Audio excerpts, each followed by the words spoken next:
কল্পনা করুন, হাজার বছর আগে সমুদ্রের তলায় লুকিয়ে ছিল এক মহানগরী, এক শহর যেখানে ছিল রাজপ্রাসাদ, বিশাল মন্দির, অসংখ্য সৈন্য এবং সমৃদ্ধ সভ্যতা। হিন্দু পুরাণে এই শহরের নাম দ্বারকানগর, যাকে শ্রীকৃষ্ণের রাজধানী বলা হয়। কিন্তু প্রশ্ন হলো, এটা কি শুধু পুরাণের গল্প, নাকি সত্যি সমুদ্র গর্ভে লুকিয়ে থাকা এক বাস্তব শহর? আজ আমরা উন্মোচন করব দ্বারকার রহস্য, যা চমকে দেবে আপনাকে।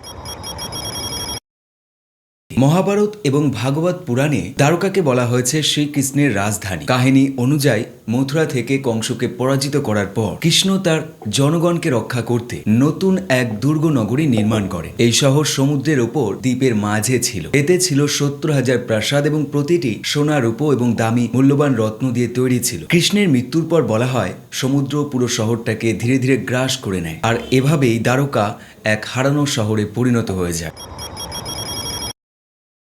আজকের গুজরাট রাজ্যে দ্বারকা নামের একটি শহর রয়েছে। এখানে বিখ্যাত দ্বারকাধীশ মন্দির অবস্থিত, যা লক্ষাধিক ভক্তের গন্তব্য। অনেকে বিশ্বাস করেন এই আধুনিক দ্বারকা শহরের নিচেই রয়েছে সেই প্রাচীন দ্বারকা শহরের ধ্বংসাবশেষ।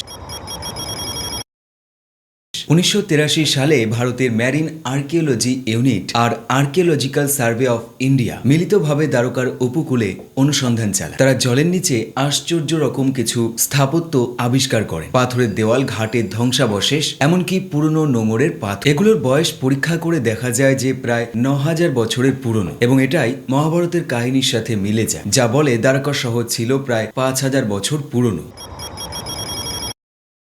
1990 দশকে আরও উন্নত মানের টেকনোলজি, সোনার টেকনোলজি ব্যবহার করে সমুদ্র তলে স্ক্যান করা হয় এবং দেখা যায় সমুদ্রের তলে একটি বড় কাঠামো, যা শহরের মতো দেখতে। রাস্তা, প্রাচীর এবং বন্দরগুলো স্পষ্টভাবে চিহ্নিত করা যাচ্ছিল, এবং সবচেয়ে আশ্চর্যের বিষয় হলো শহরটি এমনভাবে নির্মিত যে সমুদ্রের জোয়ার ভাটা নিয়ন্ত্রণ করা যায়। এতে বোঝা যায় শহরটি অত্যন্ত উন্নত ইঞ্জিনিয়ারিং এর উদাহরণ।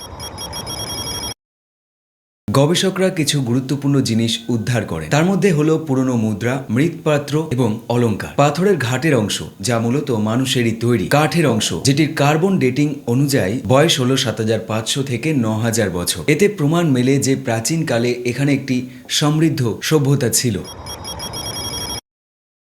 গবেষকরা দ্বারকার বিষয়ে এখনও ভিন্ন মত পোষণ করে। মহাভারতের বর্ণনার সাথে সমুদ্র গর্ভের সেই নকশা সম্পূর্ণ মিলে যায়। আবিষ্কৃত নিদর্শনের বয়সও প্রায় একই সময়। এই অঞ্চল কৃষ্ণের জীবন কাহিনীর সাথে মিলে যায়, এবং এর মধ্যে যারা সন্দেহ করে তারা বলেন এটি হয়তো কোনো প্রাচীন সভ্যতা, কিন্তু সরাসরি শ্রীকৃষ্ণের দ্বারকা নাও হতে পারে। সমুদ্রের তলায় অনেক প্রাকৃতিক গঠনও শহরের মতো দেখতে হতে পারে। দ্বারকা হলো হিন্দুদের এক পবিত্র জায়গা। একে চারধাম তীর্থের একটি বলা হয়। বিশ্বাস করা হয় দ্বারকায় যাত্রা করলে মুক্তি লাভ। প্রতি বছর লক্ষাধিক ভক্ত সমুদ্রের ধারে দ্বারকাধীশ মন্দিরে পূজা দিতে আসেন। আজও দ্বারকা সমুদ্রের তলায় ধীরে ধীরে ডুবে যাচ্ছে। স্থানীয়দের মতে কৃষ্ণের অভিশাপ আজও কার্যকর। অনেকে বলেন সমুদ্রের নিচে এমন জায়গা রয়েছে যেখানে সাধারণ মানুষ প্রবেশ করতে ভয় পায়। আবার গবেষকরা মনে করেন এটা সমুদ্রপৃষ্ঠ ধীরে ধীরে উঁচু হওয়ার ফলে এমনটা হয়েছে।